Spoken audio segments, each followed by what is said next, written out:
कुछ समय बाद क्या होता है ना कि वो जो 2 घंटे का लेक्चर था उसको देखने में आपको ना जाने कितने घंटे लग जाते हैं, जैसे कि 4 घंटे, 5 घंटे और कभी कभार तो एक पूरा दिन उस एक लेक्चर के लिए निकल जाता है। ऐसा पता है क्यों होता है? ऐसा इसलिए होता है क्योंकि आपकी रीडिंग और लर्निंग स्पीड बहुत ज्यादा स्लो है। पर टेंशन मत लो, 3 ऐसे स्टेप्स हैं जिनकी मदद से आप अगले 7 दिन के अंदर अपनी रीडिंग और लर्निंग स्पीड एकदम फास्ट कर सकते हैं। हाय एवरीवन, मेरा नाम है Prashant, mentor of thousands of students. मैंने ना बहुत सारे ऐसे स्टूडेंट्स को देखा है जो कि कम पढ़ते हैं बट मार्क्स बहुत अच्छे ले आते हैं, जबकि कुछ ऐसे भी स्टूडेंट्स हैं जो कि बहुत ज्यादा पढ़ रहे हैं बट मार्क्स नहीं ले पा रहे हैं। पता है क्यों? क्योंकि कुछ ऐसे स्टूडेंट्स हैं जिनकी लर्निंग और रीडिंग स्पीड बहुत ज्यादा फास्ट है और कुछ ऐसे स्टूडेंट्स हैं जिनकी लर्निंग और रीडिंग स्पीड बहुत ज्यादा कम है, जिसकी वजह से वो अपने एग्जाम के अंदर बहुत कम मार्क्स लेकर आ रहे हैं। तो ये जो लर्निंग और रीडिंग स्पीड है ना, ये आपको फास्ट बनाना पड़ेगा। अच्छा, एक छोटे से एग्जांपल से समझाता हूं आपको। कुछ प्रॉब्लम्स मैं यहाँ पर लिख कर लेकर आया हूँ, ये प्रॉब्लम से आप रिलेट कर पाओगे। जैसे कि हमारी पहली प्रॉब्लम है, पढ़ते पढ़ते टाइम लगता है। ऐसा कितनी बार आपके साथ हुआ है कि आप नोट्स लेकर बैठे हो? इमेजिन करो आपने नोट्स हाथ में ले रखे हैं और आप पढ़ने की कोशिश कर रहे हो, बट आप बहुत देर से एक ही पेज को पढ़े जा रहे हो। होता है ना, आप पढ़ रहे हो बट आपके दिमाग के अंदर कुछ नहीं जा रहा है। होता है ना? अगर ये आपके साथ होता है तो इसका मतलब है आपकी रीडिंग और लर्निंग स्पीड स्लो है। दूसरा पॉइंट क्या है?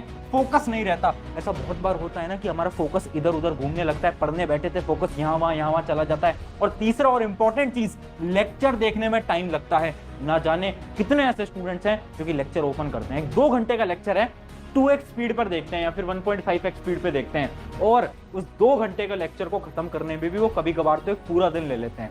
होता है ना ये आपके साथ? ये इसलिए हो रहा है क्योंकि आपकी रीडिंग और लर्निंग स्पीड बहुत ज्यादा स्लो है। तो आप सोच रहे होगे भैया रीडिंग स्पीड, देखो रीडिंग स्पीड से मेरा ये मतलब है चीज को पढ़ना और उसे समझना, वो जो पावर है आपकी वो कम है। बट टेंशन मत लो, 3 स्टेप बता रहा हूं, 3 स्टेप को फॉलो करना, अगले 7 दिन तक सारी प्रॉब्लम खत्म हो जाएगी। ठीक है, एक एक करके पूरा स्टेप बताता हूं। सबसे पहला स्टेप है हमारा रीडिंग पावर को स्ट्रॉन्ग करना है। हमारी रीडिंग पावर को हमें फास्ट करना है। तो वो हम कैसे कर सकते हैं? एक एग्जांपल से आपको समझाता हूं। इमेजिन करो 2 स्टूडेंट हैं, एक हमारा स्टूडेंट है रोहित, एक है हमारा मोहित। उन्हीं का एग्जांपल ले लेते हैं। तो ये जो रोहित मेरा स्टूडेंट था ना, ये पता है क्या करता है? ये जब भी कोई सेंटेंस को पढ़ता है, जैसे कि सेंटेंस देखो, रोहित हैज 2 एप्पल्स, तो ये क्या है ना, जब भी कोई लाइन पढ़ता है तो बोल बोल के पढ़ता है, जोर जोर से बोलता है रोहित हैज 2 एप्पल्स।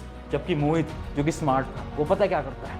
वो बोल बोल के नहीं पढ़ता, वो दिमाग के अंदर करता है, वो माइंड रीडिंग करता है। वो क्या है? पढ़ेगा बट दिमाग के अंदर पढ़ेगा, बोल के नहीं पढ़ेगा। एक बार फटाफट से एक एक्टिविटी करो मेरे साथ। एक बार सबसे पहले इस लाइन को बोलो, रोहित हैज 2 एप्पल्स। आपने देखा आपको टाइम लगा बोलने में। अब एक बार अपने माइंड के अंदर बोलो फटाफट से, रोहित हैज 2 एप्पल्स। बोलो एक बार, माइंड के अंदर कितना कम टाइम लग रहा है ना। और यही है हमारा point number 1, brain speed is greater than speaking speed. बहुत सारे ऐसे स्टूडेंट्स हैं जो कि एक गलती कर रहे हैं। वो गलती ये है ना कि हमें ऐसा लग रहा है कि बोल बोल के पढ़ेंगे तभी याद हो पाएगा, क्योंकि हमें बचपन में ये बताया जाता था, बट ये बिल्कुल बेकार है। देखो, जब हम छोटे बच्चे होते हैं तो बोल बोल के पढ़ना बिल्कुल अच्छा है, बट अब तुम बड़े हो गए हो, अब तुम बोर्ड एग्जाम देने वाले हो, अब कुछ लोग यहाँ कॉम्पिटिटिव एग्जाम देने वाले हैं। अब तुम्हें बोल बोल के भाई नहीं पढ़ना है, क्योंकि टाइम तुम्हारे पास बहुत कम है। तुम्हें स्मार्ट स्टडी करनी है। स्मार्ट स्टडी ये बोलती है कि भैया बोल बोल के मत पढ़ो, दिमाग के अंदर पढ़ो, दिमाग के अंदर। जब दिमाग के अंदर पढ़ोगे तो टाइम कम लगेगा और जल्दी सारी रीडिंग आप कर पाओगे। तो जब भी अब आप नोट्स पढ़ रहे हो तो बोल बोल के मत पढ़ो। बट हाँ, एक चीज है जो कि तुम कर सकते हो, जब भी तुम्हें नींद आए, अचानक से तुम्हें बहुत ज्यादा स्लीपी लग रहा है, उस समय पर आप क्या करो? उस समय पर आप बोल बोल के पढ़ो, जोर जोर से बोल बोल के पढ़ो। उससे क्या होगा? आपकी जो नींद है वो खत्म हो जाएगी। ऐसा इसलिए होता है क्योंकि जब हम बोल बोल के पढ़ते हैं तो ब्लड सर्कुलेशन हमारी बॉडी में बनता है, जिसकी मदद से स्लीप गायब हो जाती है। अब यहाँ पर एक सवाल जो कि हर एक स्टूडेंट का आता है वो ये है कि भैया हम पढ़ तो लें, हम हमारे नोट्स को रीड तो कर लेते हैं, बट होता क्या है ना, हमारा फोकस नहीं बन पाता। कभी कभार हमारा हाथ मोबाइल फोन यहाँ वहां चला जाता है। तो इसके लिए देखो एक टेक्निक मैं आपको बता देता हूँ जो कि होता है finger tip method. Finger tip method क्या बोलता है? देखो, जब भी तुम पढ़ रहे हो, इमेजिन करो तुम अपने नोट्स रीड कर रहे हो, तो हमेशा क्या करो? या तो एक पेन रखो, पेंसिल रखो, या फिर अपनी फिंगर जो लाइन आप पढ़ रहे हो उसके आगे रखो। ऐसी ट्रिक ना हमें बचपन में सिखाई जाती थी, आपको याद हो तो, कि अपनी पेंसिल रखो जो भी हम लाइन पढ़ रहे हैं ना। बट जैसे जैसे हम बड़े होते गए ना, इस टेक्निक